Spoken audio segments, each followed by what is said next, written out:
Hello friends, आपका स्वागत है आपके अपने YouTube चैनल के ऊपर। और बाज़ारों के बारे में चर्चा हम अक्सर किया करते हैं।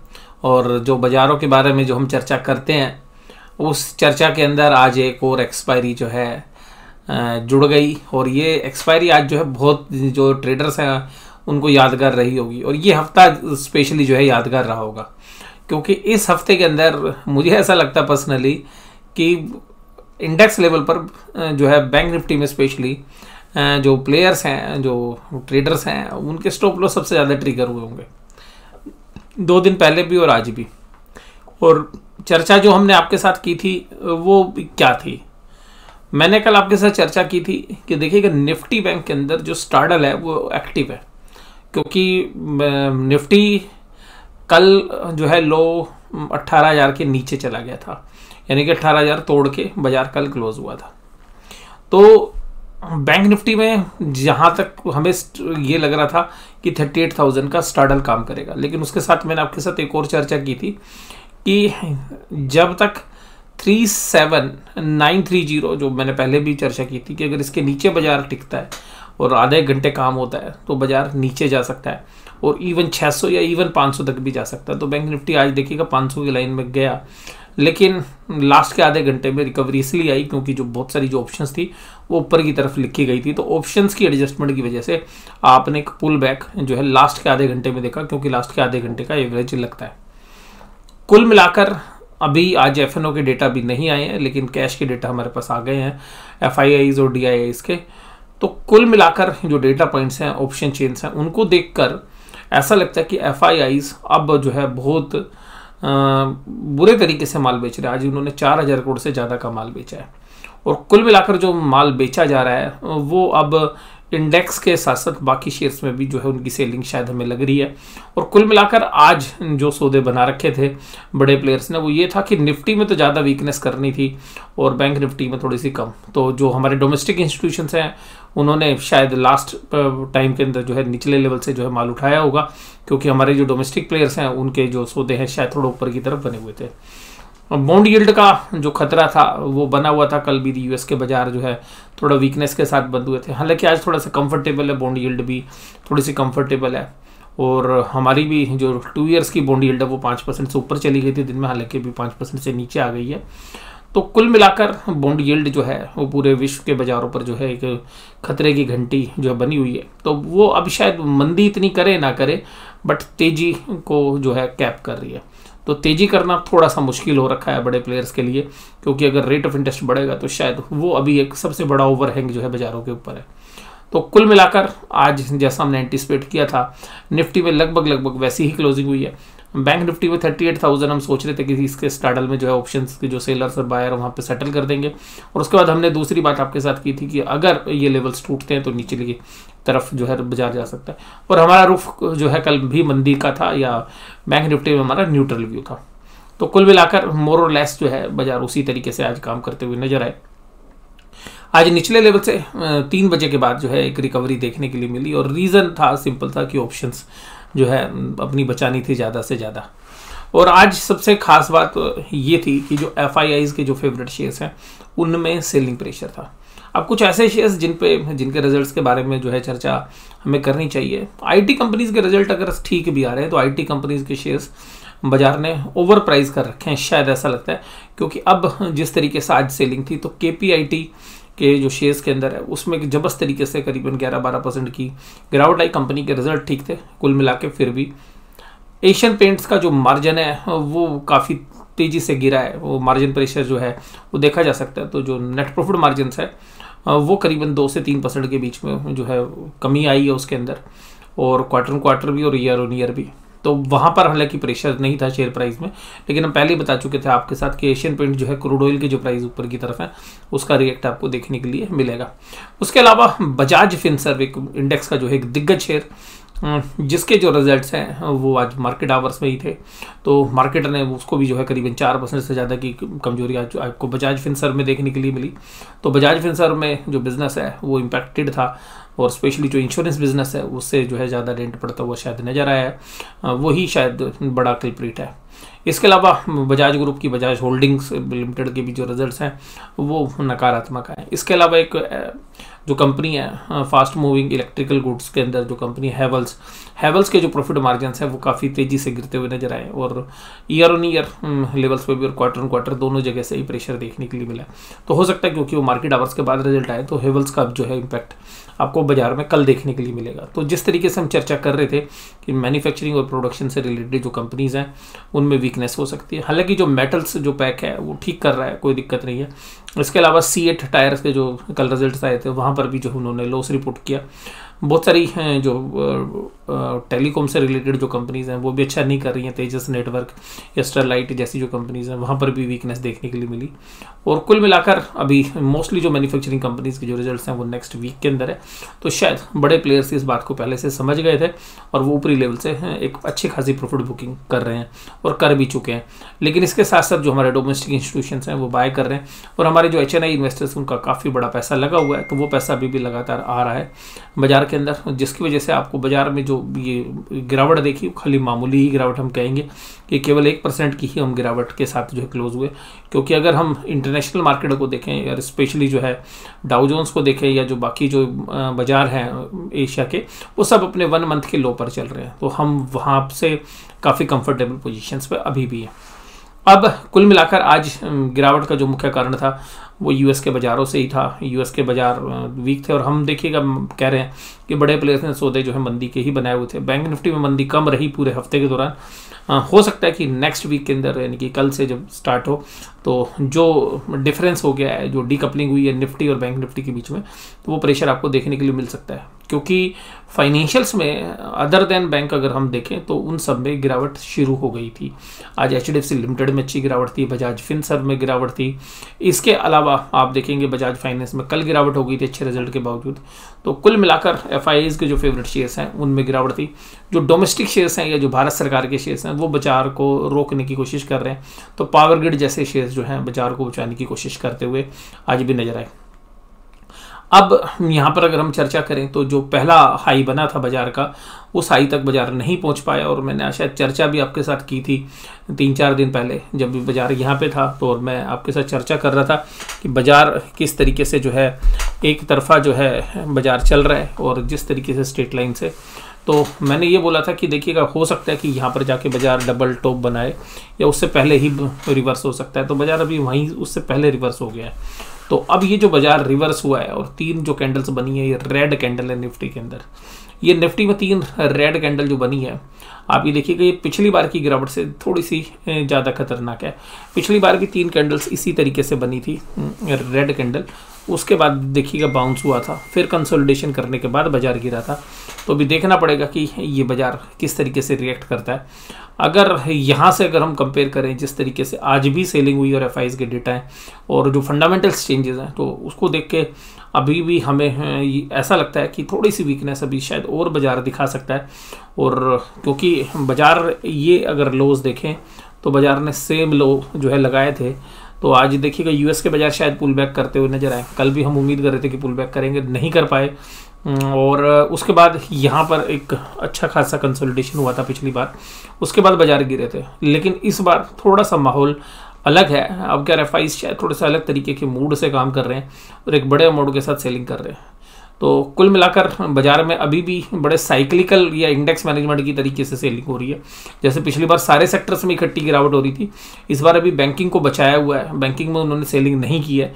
तो हो सकता है कि अब अगर उन्होंने मंदी के महीने के एंड की पोजीशंस बना रखी है तो शायद वो दूसरे सेगमेंट में सेलिंग करते हुए आपको नजर आ जाए। अब यहाँ पर देखिएगा पावर ग्रिड जो है भारत सरकार का शेयर है वो बचा रहा था। इस स्टील कंपनीज के अच्छे रिजल्ट थे तो स्टील में JSW, एशियन पेंट्स भी जो है रिजल्ट्स हालांकि वीक थे, लेकिन कुल मिलाकर इसमें कोई चॉइस नहीं, आपके पास एक ही कंपनी है इस सेगमेंट के अंदर जो लीडरशिप में है। तो यहाँ पर जो है पोर्टफोलियो में रहना ही है लोगों को। और ग्रासिम और इसके बाद भारतीय एयरटेल। हालांकि देखिएगा रिजल्ट्स के एंगल से अगर बात करें तो एशियन पेंट्स के भी रिजल्ट कोई जो है बाजार को हालांकि प्लस में बंद हुआ है, लेकिन कोई पॉजिटिवली जो है रिएक्ट करने वाले नहीं थे। लेकिन क्योंकि आज ऑप्शन चेन में जहाँ जहाँ बचा सकते थे जो तेजी करने वाले लोग हैं, उन्होंने अपनी पोजीशन बचाई डिफेंसिव में। आज हिंदुस्तान लीवर के रिजल्ट्स आए हैं, हिंदुस्तान लीवर के रिजल्ट्स जो है अच्छे लग रहे हैं। कुल मिला के देखते हैं कल बाजार किस तरीके से रिएक्ट करता है। आज फिर गिरावट थी रिलायंस के अंदर, इन्फोसिस में, बजाज फिनसर्व में, टीसीएस में और एचडीएफसी लिमिटेड में। तो आप देखिएगा मोस्टली दिग्गज शेयर्स हैं, पांचों के पांचों जो हैवी वेट्स हैं, जिन्होंने बाजार को उठाया वो इतने बड़े हैवी वेट्स नहीं है। हालांकि भारतीय एयरटेल का काफ़ी वेट है, लेकिन अगर आप ये देखेंगे तो जो ये शेयर्स हैं ये टॉप 10 जो हैवी वेट्स हैं उन कैटेगरी के अंदर। तो इन्फोसिस ने भी गिरावट दी और टीसीएस के अंदर जो 2% की गिरावट थी, तो बहुत सारे लोगों को जो है बायबैक में शेयर देने हैं, तो उस एंगल से जो है शायद खरीदते हुए भी आपको नज़र आ सकते हैं कल। या जो रिटेल इन्वेस्टर्स हैं उन्होंने शायद ऊपर के रेट पे ले लिया है, तो उनकी भी जो है डिमांड शायद पूरी कर दी है। और एफआईआईज शायद थोड़े दूसरे मूड के अंदर नज़र आ रहे हैं जिस तरीके से आज उन्होंने सेलिंग की है। एनएससी के advance decline ratio neck to neck है, हालांकि अभी एडवांस डिक्लाइन रेशियो कल जितनी खराब नहीं थी, हालांकि बराबरी पे आ गई है, लेकिन फिर भी अगर अभी 2-3 दिन और सेलिंग शुरू होती है तो शायद फिर रिटेल इन्वेस्टर्स शायद थोड़ी परेशानी में आ सकते हैं। तो अभी देखते हैं कि किस तरीके से जो है काम चलता है। ब्रॉडर मार्केट के अंदर जब तक स्मॉल कैप मिड कैप में गिरावट नहीं है तब तक घबराने की ज़्यादा ज़रूरत है नहीं, लेकिन अगर वहाँ पर अगर गिरावट आएगी तो फिर थोड़ा सा जो है वो टेंशन वाली बात हो सकती है। क्योंकि आज कुछ शेयर्स जो है बहुत दिनों के बाद हमने देखा कि जो हमारी वॉच लिस्ट में वो 10% की गिरावट के साथ जो है काम कर रहे थे, जिसमें KPIT की जैसे मैंने चर्चा की आपके साथ, इसी तरीके से कुछ और भी शेयर्स थे जहाँ पर 8-10% की गिरावट हमें देखने के लिए मिली। बहुत समय के बाद जो है ऐसे शेयर्स आपको स्मॉल मिड कैप में देखने के लिए मिले जो फंडामेंटल साउंड कंपनीज हैं, और जहाँ पर 8-10% की गिरावट आज हमें देखने के लिए मिली। हाइकल के शेयर्स के अंदर भी एक अच्छी गिरावट थी आज करीबन 8-10% के आसपास। तो इस तरीके के शेयर्स के साथ साथ आज बाजार बचाना किसने था, आज सरकारी कंपनियां फिर एक्टिव थी। तो पावर ग्रिड देखिएगा उसके अंदर लीड रोल में था। उसके बाद आप देखिएगा कोल इंडिया, इंडियन ऑयल जैसी कंपनी, यानी कि भारत सरकार की जो कंपनियां वो बचा रही थी। बाकी जो FMCG की कंपनी है, टाटा कंज्यूमर, ये सब, या एशियन पेंट्स, इस तरीके की कंपनियां थी। उसके बाद JSW स्टील, ग्रासिम जैसी कंपनियां तेजी में थी। भारतीय एयरटेल जो है प्लस में आज काम कर रहा था। अब गिरावट कहाँ थी, गिरावट थी आज हैवी वेट्स के अंदर। बजाज ग्रुप के दोनों शेयर्स आप देखिएगा दिग्गज, बजाज फिनसर्व, बजाज ऑटो, मतलब डीपली आज सेलिंग प्रेशर देख रहे थे। इसके अलावा बजाज फाइनेंस भी नेगेटिव ही बंद हुआ, लेकिन उसमें ज़्यादा गिरावट नहीं थी क्योंकि उसमें कल हो गई थी। डिवीज लैब में 3.39% की गिरावट थी, इन्फोसिस 2.32 की गिरावट, TCS 2.25, सन फार्मा 2.21, हिंदुस्तान यूनिलीवर 2%, ONGC 2% की गिरावट के साथ, डॉक्टर रेड्डीज, HCL टेक और HDFC लिमिटेड। तो सरप्राइज ये कर रहा था क्योंकि हैवी वेट्स है HDFC लिमिटेड, जिससे सेलिंग प्रेशर जो है बाजार में देखा जा रहा था। TCS जिसकी वजह से प्रेशर था। इन्फोसिस क्योंकि इनके लार्ज कैप है, ये बहुत मैं लार्ज कैप भी क्या बोलूँ, मेगा कैप है, इनकी मार्केट कैप जो है टॉप 10 में आती है, तो इनका जो असर है वो सबसे ज़्यादा होता है। तो कुल मिलाकर इस तरीके की जो कंपनियां हैं वो आज बाजार को नीचे खींच रही थी। इसके अलावा निफ्टी बैंक की अगर हम बात करें तो निफ्टी बैंक वीक नहीं रहा ज़्यादा, हालांकि दिन भर वीक रहा, लेकिन लास्ट में जो है ये रिकवरी आ गई और करीबन 1 बजे तो है एक स्टीप फॉल जो है देखने के लिए मिला था निफ्टी बैंक के अंदर भी। और हम उम्मीद कर रहे थे कि पहला हमारा ये था कि 38,000 का स्टार्डल में ओपन इंटरेस्ट काफ़ी ज़्यादा है तो शायद 38,000 में सेटल करें, लेकिन फिर यूएस के कल जो शाम को बाजार जब रात को बंद हुए तो वो थोड़ी वीकनेस वहाँ से आ गई और उसका असर फिर जो है बाजार में देखने के लिए यहाँ पे आपको मिला पूरा का पूरा। और अब अगर हम चर्चा करें यहाँ पे निफ्टी बैंक के अंदर, तो निफ्टी बैंक के अंदर वीकनेस इतनी ज़्यादा नहीं है कैंडल्स के हिसाब से अगर हम देखें, लेकिन है डाउनवर्ड स्लोप के अंदर। तो हो सकता है कि ये जो लेवल्स हैं ये भी एक बार हो सकता है, हालांकि देखिए अब 2-3 दिन की सेलिंग होगी तो एक दिन पुल बैक आपको शायद निफ्टी में आपको पुल बैक मिले, लेकिन हो सकता है कि बैंक निफ्टी में जितनी ज़्यादा गिरावट हुई है वो बैंक निफ्टी में कम है। तो हो सकता है कि बैंक निफ्टी आपको अब 1-2 दिन निफ्टी के रिवर्स चलता हुआ नजर आए, मतलब निफ्टी तो थोड़ा सा प्लस हो या निफ्टी में गिरावट कम हो और बैंक निफ्टी में गिरावट थोड़ी सी ज़्यादा हो सकती है, क्योंकि इंडेक्स के अंदर जो भी पोजीशंस है बड़े प्लेयर्स की, बाजार लास्ट के हफ्ते में शायद उसी तरफ मूव करेगा। उसके बाद हम जो है रिजल्ट के लिए चले जाएंगे, तो 27 तारीख को हमारी एक्सपायरी हो जाएगी, तो 28 तारीख का जो है दिन होगा ट्रेड करने के लिए, और 29 और 30 की छुट्टी के बाद फिर 31 तारीख को दूसरा दिन होगा, फिर 1 फरवरी को जो है हमारा रिजल्ट है। तो शायद 2 दिन में जो है फिर पोजीशंस जो है अलग तरीके से सेटल होंगी तो बजट के हिसाब से। तो मुझे लगता है कि जिस तरीके से सेलिंग हुई है वो थोड़ी सी सीवियर हो गई है। और ये इंटरनेशनली जो बॉन्ड यील्ड का असर है वो शायद बाजार के अंदर था आज। HDFC bank, SBI, Kotak Mahindra bank, IndusInd bank, IDFC first bank, इन सब के अंदर कमजोरी थी। ICICI बैंक ने लास्ट में, देखिएगा दिन भर में तो ये 802 803 पे चला गया था, लास्ट में ICICI बैंक क्योंकि हैवी वेट है इसी को जबरदस्त तरीके से खींचा गया, इसमें जबरदस्त तरीके से वॉल्यूम आए और तब ये जो है आपको बैंक निफ्टी के अंदर एक रिकवरी देखने के लिए मिली। और आज अगर वॉल्यूम के एंगल से भी देखें तो बैंक निफ्टी के अंदर ICICI बैंक में वॉल्यूम कम था, सुबह सेलिंग कम वॉल्यूम के साथ हो रही थी। उसी तरीके से अगर आप HDFC बैंक में देखेंगे तो नॉर्मल वॉल्यूम से थोड़ा सा ज़्यादा वॉल्यूम हुआ, लेकिन ये ज़्यादा वॉल्यूम पुल बैक करने की वजह से हुआ। तो नॉर्मली जो सेल हो रही थी तो जो शाम को पुल बैक करने की जो कोशिश की गई, हालांकि इसमें ज़्यादा पुल बैक हो नहीं पाया क्योंकि इसमें FIIs ऊपरी रेट्स पर भी सेलिंग कर रहे थे। इसके अलावा कोटक महिंद्रा बैंक में वॉल्यूम नहीं था आज, तो हो सकता था कि कोटक महिंद्रा बैंक में पुल बैक आ जाए क्योंकि 3 मिलियन का जनरली वॉल्यूम होता है। हालांकि कोटक महिंद्रा पे बैट नहीं लगाई क्योंकि FIIs के शेयर्स हैं, अगर डोमेस्टिक वाले खरीदते तो FIIs हो सकता है कि ज़्यादा माल इनको ऊपरी रेट्स पे दे देते, तो वहाँ पर जो है आज जिन्होंने तेजी कर रखी थी वहाँ पे बैट नहीं लगाई। देखिएगा तेजी करने वाले जो हमारे डोमेस्टिक प्लेयर्स हैं वो 3 शेयर्स पर जनरली बैट करते हैं, ICICI बैंक पे, SBI पे और एक्सिस बैंक पे, जनरली 3 जिनको अगर बाजार को ऊपर खींचना होता है। और FIIs वाली जो हमें लगता है कि जिस दिन FIIs की ज़्यादा सेलिंग होती है उस दिन HDFC बैंक और कोटक महिंद्रा बैंक में ज़्यादा सेलिंग होती है। तो हालांकि आज SBI भी कमजोरी के साथ काम कर रहा था, लेकिन SBI में भी शायद आज लगता है कि ऊपरी लेवल्स पर जो सेलिंग हुई वो FIIs की तरफ से हुई या वो जो निफ्टी की अंदर वीकनेस थी उसको जो है फॉलो करता हुआ नजर आया। आज FIIs ने क्या सेलिंग किया, 4679 करोड़, कल की थी 2704। अब इसका मतलब क्या है, इसका मतलब ये है कि यार ऊपरी लेवल से इन्होंने बहुत सारा माल जो है हमारे डोमेस्टिक इंस्टीट्यूशंस को या हमारे जो HNI इन्वेस्टर्स को दे दिया है। अगर ये 1 या 2 दिन बाय करने नहीं आते हैं और अगर ये इसी तरीके से अगर अगले 4 या 5 दिन कंटिन्यू सेलिंग करते हैं तो बाजार में हो सकता है कि आपको अभी और थोड़ा पेन देखने के लिए मिले। और फिर हो सकता है, पिछले साल भी ऐसा ही हुआ था कि जो एक्सपायरी थी जनवरी की उसमें जबरदस्त वीकनेस थी और फिर जब बजट आया तो बजट में बहुत जबरदस्त तरीके से जो है पुल बैक हुआ क्योंकि बाजार ओवरसोल्ड हो गया था। तो देखते हैं क्या इस बार भी ऐसा ही होता है कि बाजार में पहले सेलिंग होती है और बाद में जब पुल बैक आता है या बाद में कुछ और होता है। तो कुल मिला के आज की जो सेलिंग है थोड़ी सी आश्चर्यचकित कर रही है। मैं बोल भी रहा था कि अगर इनके सेलिंग के डेटा ज़्यादा आएंगे तो शायद थोड़ा सा प्रेशर बन सकता है। तो आज सेलिंग का बहुत बड़ा वॉल्यूम जो है कैश के अंदर था, लेकिन अगर आज FNO का डेटा हमारे पास नहीं है तो हम सही तरीके से जो उसको कोरिलेट नहीं कर पाएंगे। और DIIs देखिएगा 769 करोड़ के जो है बायर्स थे, हालांकि इन्होंने भी शायद आज मरे मन से माल खरीदा क्योंकि जो निचले लेवल से जब भी इन्होंने जो ऑप्शंस की जो ट्रेड बनाए होंगे वो शायद इनकी उम्मीद से ज़्यादा नीचे चले गए, तो उनको एडजस्ट करने के लिए शायद बाइंग की। अब जो एक्स्ट्रा माल बाय होता है इस तरीके से ऑप्शंस को एडजस्ट करने के लिए जनरली उसकी सेलिंग अगले दिन हो जाती है। तो अब देखेंगे कि क्या ये जो आज ऑप्शंस को एडजस्ट करने के लिए माल खरीदा गया है शाम के आधे घंटे में, क्या ये कल सेलिंग में आता है या वास्तव में बाजार यहाँ से जो है तेजी करना शुरू करता है। तो ये कल काफ़ी सरप्राइजिंग है मेरे लिए। कल का जो है दिन न्यूट्रल डे है नॉर्मल अगर हम देखें, लेकिन FIIs के डेटा को देखते हुए ऐसा लगता है कि अगर ये सेलिंग कंटिन्यू रहेगी तो अभी भी बाजारों में वीकनेस रह सकती है। अगर ये डेटा हमारे पास कल के हैं, पुट कॉल रेशियो तो ऐसा कह रही है कि शायद एक शॉर्ट कवरिंग आनी चाहिए क्योंकि पुट कॉल रेशियो नीचे की तरफ आ गए हैं, लेकिन ये एक्सपायरी वाला जो है मंथली एक्सपायरी वाला जो है वीक है, तो इसमें जो है इन डेटा से ज़्यादा जो है पुट कॉल रेशियो से ज़्यादा कोरिलेशन होती नहीं है क्योंकि अब जो डेटा बनेंगे कल से जो और सौदे बनेंगे उसके बाद ज़्यादा अच्छे से पिक्चर क्लियर होगी।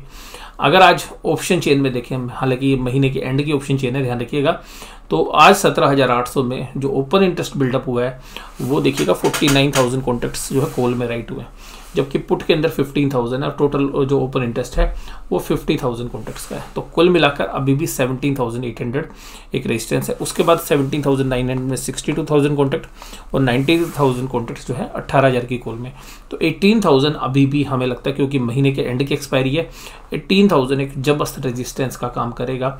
अगर कल भी बाजार अगर क्योंकि हो सकता है कि एक शॉर्ट कवरिंग रैली है, एक रिलीफ रैली अगर कल आनी है तो 18,000 एक मेन जो है रेजिस्टेंस का काम करता हुआ नजर आएगा। सपोर्ट कहाँ पे नजर आ रहा है, अगर टेक्निकली भी देखें तो 17,550 17,600 पे एक अच्छी सपोर्ट है। ऑप्शन चेन के डेटा भी अभी 17,600 की सपोर्ट को ही दुहाई दे रहे हैं, जहाँ पर कि 41,000 कॉन्ट्रैक्ट है। हालांकि माइनर सपोर्ट जो है आपको 17,700 पे भी है, जहाँ पर 15,000 कॉन्ट्रैक्ट्स लिखे गए हैं। पुट राइटिंग हुई है 42,000 कॉन्ट्रैक्ट्स। लेकिन ये एक पुल बैक रैली के लिए भी शायद ये राइटिंग हो सकती है, क्योंकि जनरली इस तरीके की गिरावट के बाद एक पुल बैक आता है, लेकिन देखते हैं कि कल पुल बैक आता है या नहीं आता है। बैंक निफ्टी में देखिएगा अच्छा खासा पुल बैक है वो आज नीचे से, जो है लास्ट के आधे घंटे के अंदर जो पुल बैक आया वो निफ्टी बैंक के अंदर ही आया है, और उसकी जो वेटेज थी वो निफ्टी में थी, वो एडजस्ट होकर आई है। अगर हम यहाँ पर देखें तो 38,000 के अंदर 38,000 में 49,000 कॉन्ट्रैक्ट है, तो पहली हर्डल जो है, पहला जो रेजिस्टेंस है वो 38,000 है। अगर बाजार ऊपर की तरफ अगर निकलने की कोशिश करते हैं तो 38,000 पहली रेजिस्टेंस है। अगर ऑप्शन चेन को देखें तो दूसरी रेजिस्टेंस जो ऑप्शन चेन में डेटा में है वो 38,500 है, जहाँ पे 15,000 कॉन्ट्रैक्ट लिखे गए हैं। लेकिन अभी कॉल रेटिंग इतनी ज़्यादा है नहीं। अगर वहीं पर अगर हम इस एंगल से देखें कि भाई पुट राइटिंग कहाँ पे है, तो पुट राइटिंग कॉल रेटिंग के सामने काफ़ी कम है। 38,000 की जो पुट है उसमें 25,000 कॉन्ट्रैक्ट्स ऐड हुए हैं, उसके बाद 37,500 पे 10,000 कॉन्ट्रैक्ट्स ऐड हुए हैं, और जहाँ पर 27,000 कॉन्ट्रैक्ट्स जो है लिखे गए हैं। इस पुल बैक के बावजूद भी लोगों में कॉन्फिडेंस नहीं आया राइट करने का, तो आप देख सकते हैं कि 38,000 के नीचे जब तक बाजार है, शायद बाजार 37,500 और इवन ऐसा भी हो सकता है, जिस तरीके से हमें लग रहा है कि 37,200 यहाँ पर एक्सपोर्ट है टेक्निकली भी, और 37,000 पर काफ़ी अच्छी जो राइटिंग भी हो रखी है, तो बाजार इधर भी मूव कर सकता है। अगर 37,500 पे मुझे लगता है कि थोड़ा सा सपोर्ट मिलना चाहिए। अगर ये ब्रेक होता है तो 37,200 और 300 के बीच में भी बाजार जा सकता है। ऊपरी लेवल्स पर अगर हम देखें तो 38,000 की पहली रेजिस्टेंस है, अगर इसके ऊपर बाजार जाता है तो फिर 38,200 तक या 300 के बीच में भी, क्योंकि बहुत अच्छा सप्लाई जोन है, यहाँ से जो है बहुत सारा माल जो है छोड़ा गया है 38,100 200 पे, तो शायद यही रेजिस्टेंस आपको देखने के लिए मिले 38,100 200। और जब तक देखिएगा बॉन्ड यील्ड अभी ईज आउट होनी नहीं है, तो उन सब पैरामीटर्स को देखते हुए अभी चैलेंजेस हैं बाजार में फंडामेंटल रीजन से भी, और कंपनियों के रिजल्ट्स जो है मैं यही कहूँगा कि जितनी भी उम्मीद थी उस उम्मीद से करीबन 30% कमज़ोर आ रहे हैं। तो उम्मीद से 30% अगर कमज़ोर आ रहे हैं तो हो सकता है कि बाजार यहाँ से भी 4 से 5% की करेक्शन आपको और दिखा सकता है। और जो डेटाज हैं वो आपके सामने है कि भाई FIIs जिस तरीके से सेल कर रहे हैं, रिजल्ट आपके सामने है कि रिजल्ट्स कंपनी को अच्छे नहीं आ पा रहे हैं। इंडिया के अंदर भी इन्फ्लेशनरी प्रेशर देखा जा सकता है, और हम बाजार के उच्चतम स्तर पर हैं, तो ये भी एक जो है वैल्यूएशंस का डिस्कम्फर्ट भी हमारे पास है। तो इन सब पैरामीटर्स के साथ हो सकता है कि थोड़ी बहुत सेलिंग के बाद हम पुल बैक की खुद बात करें आपके साथ कि पुल बैक आना चाहिए टेक्निकल, बट अभी देखिएगा न्यूट्रल है और दोनों तरफ बाजार जा सकता है। निफ्टी में हो सकता है कि थोड़ा सा आपको हल्का फुल्का पुल बैक देखने के लिए मिलना चाहिए, लेकिन बैंक निफ्टी में हो सकता है क्योंकि जो कमजोरी कम हुई है तो उसकी जो इंडेक्स एडजस्टमेंट्स है वो आपको कल देखने के लिए मिले, और जहाँ पे निफ्टी बैंक में हो सकता है कि थोड़ी सी कमजोरी ज़्यादा है जो इस हफ्ते में नहीं आई थी। वीडियो देखने के लिए धन्यवाद। Thank you very much.